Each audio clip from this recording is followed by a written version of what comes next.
अस्सलाम वालेकुम। हम डिस्कस करेंगे वाटर सॉल्युबल विटामिन में विटामिन B3 को। ये भी जो है वो वाटर सॉल्युबल विटामिन है। इसको हम नायासिन भी कहते हैं, नायासिन, और निकोटीनिक एसिड भी कहते हैं,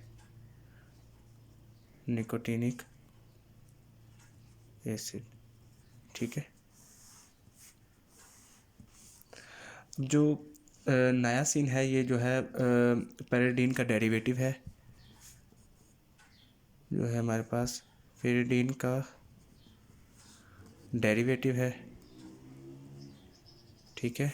एक तो ये पेरिडीन का डेरिवेटिव है, दूसरा ये कि ये हमारे पास होता है कि अमाइड्स की फॉर्म में प्रेजेंट होता है। ठीक है, प्रेजेंट इन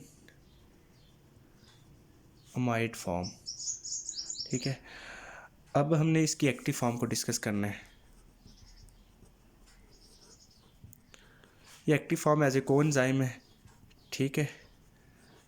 उसमें ये हमारे पास आता है कि एक तो NAD+ पॉजिटिव और NADP। ठीक है। अब NADP हमारे पास है निकोटिनामाइड एडिनिन डाई न्यूक्लियोटाइड। ये आएगा जी nicotinamide adenine dinucleotide phosphate. ठीक है, मैं इसको राइट कर देता हूँ। जो है निकोटिनामाइड एडिनिन डाई न्यूक्लियोटाइड। ठीक है, ये आ जाएगा जी हमारे पास nicotinamide adenine dinucleotide phosphate. ठीक होगा जी। अच्छा, ये हमने बताया कि इसकी जो एक्टिव फॉर्म्स है वो हमने बता दी। अब ये दो NAD और NADP+ है जो ये हमारे पास जो है ये ऑक्सीडेशन रिडक्शन रिएक्शंस करवाते हैं। ठीक है, क्या करवाते हैं? ऑक्सीडेशन रिडक्शंस रिएक्शंस करवाते हैं। ठीक है। अब हम बात करेंगे इनके सोर्सेज की। ठीक है, कि हमारे पास यानी कि ये जो विटामिन B3 है कि हम डाइट से कैसे जो है वो किन किन जो फूड के थ्रू जो है वो हम विटामिन B3 को जो है हम इनटेक कर सकते हैं। ठीक है, एक तो हम इसको टी के थ्रू इनटेक कर सकते हैं, कॉफ़ी के थ्रू इनटेक कर सकते हैं। इसके जो रिच सोर्सेज हैं उनमें हमारे पास है ग्रेन्स और सीरियल्स। ठीक है, यानी कि ये हमारे पास जो है ये रिच सोर्स है। हम टी से भी इसको हासिल कर सकते हैं और कॉफ़ी से भी। ठीक है। और अगर हम देखें तो एनिमल्स में हम जो है वो लीवर से जो है हम इसको विटामिन B3 है जो इसको हम इनटेक कर सकते हैं। किडनी में ये मौजूद होता है। ठीक है, मीट में होता है, फिश में भी ठीक होता है। ठीक है, लेकिन जो मिल्क होता है ना उसके अंदर इसकी पुअर क्वांटिटी मौजूद होती है। ठीक है, जो मिल्क होता है ना इसके अंदर इसकी जो है वो पुअर क्वांटिटी होती है, यानी कि इतनी क्वांटिटी में वो मिल्क में मौजूद नहीं होता। ठीक हो गया। अब हम ये इसकी सिंथेसिस देखेंगे कि ये सिंथेसाइज कहाँ पे होता है। ठीक है, ये सिंथेसाइज है कि जो ट्रिप्टोफेन अमाइनो एसिड जो ट्रिप्टोफेन है, मैं बताऊँगा कि अमाइनो एसिड ट्रिप्टोफेन ये प्रिकर्सर है हमारे पास निकोटीनिक एसिड का। किसका प्रिकर्सर है? निकोटीनिक एसिड का। अब हम सिंथेसिस इसकी देखने लगे हैं कि जो हमारे पास अमाइनो एसिड ट्रिप्टोफेन है वो है is a precursor of nicotinic acid. ठीक है, ये कहाँ पे होता है? इन प्लांट्स में भी होता है, एनिमल्स में भी होता है और ह्यूमन बींग्स में भी होता है। हम लिख देंगे present in plants, animals, including human beings.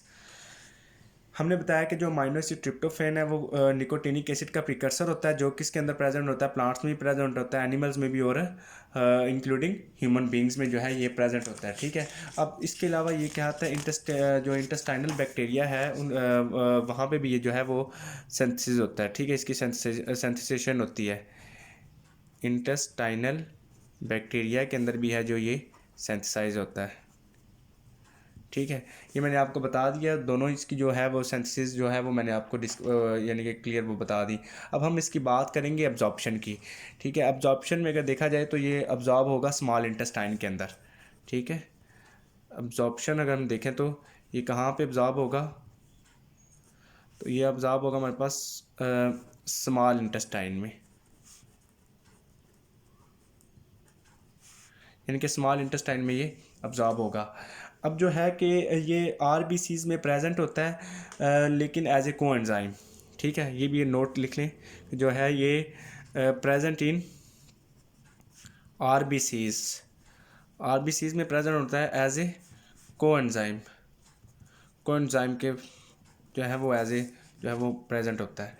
ठीक है, और ये है जो एक्सक्रीशन देखें तो ये एक्सक्रीटेड फ्रॉम यूरिन, अगर हम इसकी एक्सक्रीशन देखें तो ये फ्रॉम यूरिन एक्सक्रीट हो जाएगा। ठीक है, यूरिन से जो है अगर इसकी अमाउंट जो है वो अगर ज़्यादा हो जाती है तो अगर बॉडी को ज़रूरत नहीं है तो हमारी वो यूरिन से वो क्या हो जाता है, एक्सक्रीट हो जाता है। अब हम बात करेंगे इसकी रिक्वायरमेंट्स की कि इसकी डेली रिक्वायरमेंट्स हमें यानी कि कितना यानी कि हमें ये इनटेक करना चाहिए। रिक्वायरमेंट्स में अगर देखा जाए तो अडल्ट्स में जो है वो 17 to 21 mg पर डे हमें जो है वो इनटेक करना चाहिए। ठीक है, और इन्फेंट्स में इसकी जो है वो वैल्यू है 6 mg पर डे में। यानी कि रिक्वायरमेंट ये है कि अगर हम रूटीन में डेली रूटीन में हम अपनी डाइट में हमें जो है 17 to 21 mg पर डे जो है वो इसको जो है वो इनटेक करना चाहिए। अब हम बात करेंगे इसकी डेफिशिएंसी की। डेफिशिएंसी की बात करें तो डेफिशिएंसी में क्या होता है कि अगर एक पर्सन है उसके अंदर अगर विटामिन B3 की डेफिशिएंसी हो जाती है तो इसको एक बहुत कॉमन एक डिजीज़ है, इसको हम कहते हैं प्लेगरा। अब प्लेगरा क्या चीज़ है? प्लेगरा एक डिजीज़ है, इसको आपने कैसे याद रखना है कि इसको आपने ना 3D के तौर पे याद रख लेना है। 3D में अब क्या चीज़ आती है? 3D में आएगा हमारे पास जो है कि डायरिया आ जाएगा, डायरिया आ जाएगा। ठीक है, डर्माटाइटिस आ जाएगा। ठीक है, उसके बाद हमारे पास आ जाएगा डिमेंशिया। ठीक है, अब आपने देखना है कि प्लेगरा एक ऐसी डिजीज़ है कि इसके अंदर हमारे 3 सिस्टम इन्वॉल्व हो रहे हैं। जीआईटी भी इन्वॉल्व हो रहा है, हमारा जो इंटेगुमेंट्री सिस्टम है, जो स्किन का सिस्टम है वो भी इन्वॉल्व हो रहा है, हमारा जो सीएनएस है, सेंट्रल नर्वस सिस्टम है, वो भी इन्वॉल्व हो रहा है। डायरिया है जो आपको पता है कि ये जीआईटी का जो है वो एक डिज़ीज़ है। ठीक है, जीआईटी की एक है वो गैस्ट्रो इंटेस्टाइनल ट्रैक जीआईटी की डिजीज़ है, इनका जीआईटी सिस्टम भी इन्वॉल्व है। ये इंटेगुमेंट्री सिस्टम यानी कि स्किन का जो सिस्टम है वो भी इन्वॉल्व हो रहा है। ठीक है, डिमेंशिया यानी कि सेंट्रल नर्वस सिस्टम भी जो है हमारे पास प्लेगरा में इन्वॉल्व हो रहा है, यानी कि तीनों सिस्टम्स इन्वॉल्व हो रहे हैं। ठीक है, इस डिज़ीज़ के अंदर डायरिया है वो जीआईटी में होता है, डर्माटाइटिस है वो स्किन में है, वो आपको पता है कि इन्फ्लेमेशन है स्किन की, और डिमेंशिया ये भी जो है वो न्यूरोलॉजिकल डिजीज़ है। ठीक है, सेंट्रल नर्वस सिस्टम की, तो इसका मतलब है कि जो सीएनएस है वो भी हमारे पास जो है वो इन्वॉल्व हो रहा है। ठीक है, अब हमने देखना है कि ये जो है जो है इसकी जो डेफिशिएंसी है वो ज़्यादातर कॉमन होती है वुमेन में। वुमेन में इसकी डेफिशिएंसी क्यों कॉमन होती है? क्योंकि जो वुमेन में एक एस्ट्रोजन हार्मोन होता है, एस्ट्रोजन मेटाबोलाइट जो होता है वो ट्रिप्टोफेन को इनहिबिट कर देता है। ठीक है, जब वो ट्रिप्टोफेन को इनहिबिट करेगा तो ऑटोमेटिकली जो विटामिन B3 है उसका जो लेवल है वो डाउन होना शुरू हो जाएगा। ठीक है, अब मैं बताता हूँ कि इन women it's deficiency is common. क्यों कॉमन है? ठीक है, उसमें ये है कि जो आपके पास जो एस्ट्रोजन मेटाबोलाइट है वो इनहिबिट कर देता है। एस्ट्रोजन मेटाबोलाइट क्या करेगा? इनहिबिट कर देगा किसको? जो हमारे पास ट्रिप्टोफेन को, ट्रिप्टोफेन को जो है वो हमारे पास ये क्या कर देगा? इनहिबिट कर देगा। जो इनहिबिट कर देगा तो हमारे पास जो विटामिन का है वो उसका जो B3 का जो लेवल है वो हमारे पास क्या हो जाएगा? डाउन होना शुरू हो जाएगा। तो इसलिए जो है ये मोस्ट कॉमन किस में होता है डेफिशिएंसीज की? वुमेन्स के अंदर। ठीक है, अब हम इस देखेंगे कि जो है कि इसका जो ट्रीटमेंट है ये एज ए ट्रीटमेंट भी यूज़ होता है कि vitamin D3 as a treatment किस चीज़ में यूज़ होता है? ये यूज़ होता है 2B हाइपरलिपिडीमिया में, हाइपरलिपिडीमिया में। ठीक है, इसमें यूज़ होता है। इस हाइपरलिपिडीमिया में क्या होगा? इसके अंदर क्या होगा? VDL और जो हमारे पास जो होगा VDL VLDL और LDL की जो वो हमारे पास जो है जो इसका जो लेवल है ये हमारे पास क्या हो जाएगा, बहुत ज़्यादा जो है वो हाई हो जाएगा। तो इसके लिए जी हम ट्रीट करने के लिए भी इसको जो है वो यूज़ करते हैं। VDL होता है वेरी लो डेंसिटी लिपोप्रोटीन और लो डेंसिटी लिपोप्रोटीन, ठीक है। वेरी लो डेंसिटी लिपोप्रोटीन, यह आ जाएगा जी लो डेंसिटी लिपोप्रोटीन, ठीक है। इसमें क्या हो जाएगा, अगर इनका लेवल हाई हो जाएगा तो इसके लिए जो है वो विटामिन जो हमारे पास B3 है वो यूज़ होगा, ठीक है, एज ए ट्रीटमेंट के तौर पे, ठीक है। इस डिज़ीज़ पे जो है वो यूज़ हो इस डिज़ीज़ के दौरान जो है वो एज ए ट्रीट हमारे जो है वो हम ट्रीट करेंगे, ठीक है। अब ये है कि इसके बाद जिसकी जो टॉक्सिसिटी है, अगर ये एक्सेस हाइपर विटामिनोसिस भी हम इसको कहते हैं कि अगर हमारे पास एक विटामिन एक ज़्यादा मिकदार में हमारी बॉडी में चला जाता है, यानी कि अगर इसकी टॉक्सिसिटी हो जाती है उसमें क्या जो है वो बॉडी में क्या जो है वो चेंजेस आएंगी।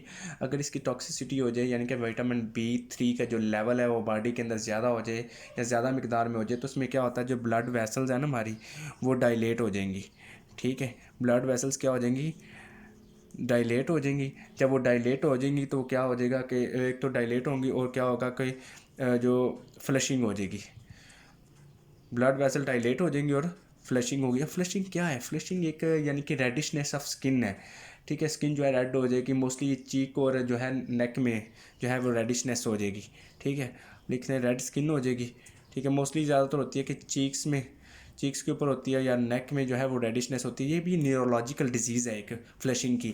ये क्या होती है कि अगर आपको कोई एक्साइटमेंट मिली है या आपको कोई आप नर्वस है बहुत ज़्यादा या आपको कोई एक न्यूरोलॉजिकल ही एक आता है कि इस थोड़े से दौरानिए के लिए होती है फ्लशिंग, तो उसके बाद ये डिसअपीयर हो जाती है, ठीक है।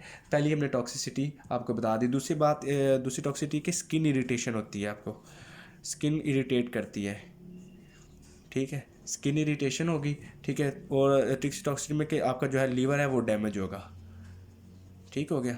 ये हमने इसकी टॉक्सिसिटी बता दी है, यानी कि हाइपर विटामिनोसिस बताया कि अगर विटामिन D3 है जो वो ज़्यादा मिकदार में मौजूद होगा। अब मैं एक दफ़ा आपको दोबारा एक दफ़ा रिव्यू दे देता हूँ। विटामिन B3 हमने पढ़ा है, इसको हम नायासिन भी कहते हैं, निकोटिनिक एसिड भी कहते हैं, ठीक है। जो नायासिन है फिर जो पायरिडीन का डेरिवेटिव है, ये अमाइड फॉर्म में प्रेजेंट होता है। इसकी जो एक्टिव फॉर्म है कोएंजाइम है, आपको बताया कि nicotinamide adenine dinucleotide, nicotinamide adenine dinucleotide, ठीक है, और निकोटिनामाइड एडिनिन डाइन्यूक्लियोटाइड फॉस्फेट, ठीक है। ये ऑक्सीडेशन रिडक्शन रिएक्शंस करवाते हैं, ठीक है। सोर्सेज क्या है इसके, टी कॉफ़ी, टी के अंदर होता है, कॉफ़ी के अंदर होता है, रिच ग्रेन्स और सीरियल्स में होता है। एनिमल्स में अगर देखा जाए तो लीवर में होता है, किडनी में होता है, मीट फिश में होता है, मिल्क में इसकी पुअर क्वांटिटी मौजूद होती है। सिंथेसिस पुअर सोर्स है मिल्क जो है। सिंथेसिस अगर हम देखें तो अमाइनो एसिड ट्रिप्टोफैन है, ये जो प्रिकर्सर है निकोटिनिक एसिड का, ये प्लांट्स एनिमल्स और हमारे जो है ह्यूमन बींग्स इंक्लूडिंग जो है ह्यूमन बींग्स जो है उनमें प्रेजेंट होता है, ठीक है। अब जो है हम देखेंगे तो इसकी सिंथेसिस इंटेस्टाइनल बैक्टीरिया भी करवाता है। एब्जॉर्प्शन देखा जाए तो स्मॉल इंटेस्टाइन में होगी, ठीक है। अब दे हम ये भी नोट मैंने आपको बताया कि ये जो रेड ब्लड सेल्स में ये जो प्रेजेंट होता है ये एज ए कोएंजाइम प्रेजेंट होता है, ठीक है। ये अगर यूरिन के थ्रू एक्सक्रीट होता है बॉडी से। हम इसकी रिक्वायरमेंट देखेंगे, एडल्ट्स के अंदर इसकी requirement 70 to 21 milligram per day और इन्फेंट्स में 6 mg पर डे, ठीक है। जो इसकी डेफिशिएंसी होगी वो क्या क्या डिजीज़ काज करेगी, प्लेगरा एक डिजीज़ है, ठीक है। हम इसको 3D अगर याद रखने के लिए 3D इसको आप कह सकते हैं कि 3D में यह क्या, एक तो डायरिया होता है, डर्माटाइटिस होता है और डिमेंशिया होता है, ठीक है। इसमें तीनों सिस्टम इन्वॉल्व हो रहे हैं हमारे। एक तो GIT भी इन्वॉल्व हो रहा है क्योंकि डायरिया इसके साथ लिंक्ड है। डर्माटाइटिस होता है वो इंटेगुमेंट्री सिस्टम इन्वॉल्व हो रहा है हमारा क्योंकि वो स्किन का जो है वो सिस्टम है। और डिमेंशिया वो हमारी एक डिजीज़ है, वो भी जो है न्यूरोलॉजिकल डिजीज़ है जिसमें हमारा जो है CNS इन्वॉल्व हो रहा है, सेंट्रल नर्वस सिस्टम, ठीक है। ये प्लेगरा मोस्ट कॉमन है, ठीक है, ये आपने याद रखना है। और इसकी जो डेफिशिएंसी है जो है वो ज़्यादातर वुमेन में कॉमन होती है। वो मैंने आपको बताया था कि एस्ट्रोजन के जो है क्यों कॉमन होती है, क्योंकि इसमें जो एस्ट्रोजन का मेटाबोलाइट है वो हमारा ट्रिप्टोफैन को इनहिबिट कर देता है, ठीक है। अब हमने एज ए ट्रीटमेंट जो vitamin D as a vitamin जो है वो B3 जो है वो एज ए ट्रीटमेंट किस में यूज़ होगा, hyper to be hyperlipidaemia में एज ए ट्रीटमेंट यूज़ होगा क्योंकि वहाँ पे जो है VLDL की जो और LDL का जो लेवल है वो हाई हो जाता है, ठीक है, इस वजह से। और टॉक्सिसिटी अगर हम देखा जाएंगे या हाइपर विटामिनोसिस देखें तो इसमें क्या होता है कि ब्लड वेसल्स हमारी डायलेट हो जाती हैं और फ्लशिंग होगी, ठीक है, स्किन इरिटेशन होगी और हमारा लिवर डैमेज होगा, ठीक हो गया। थैंक यू सो मच, अल्लाह हाफिज़।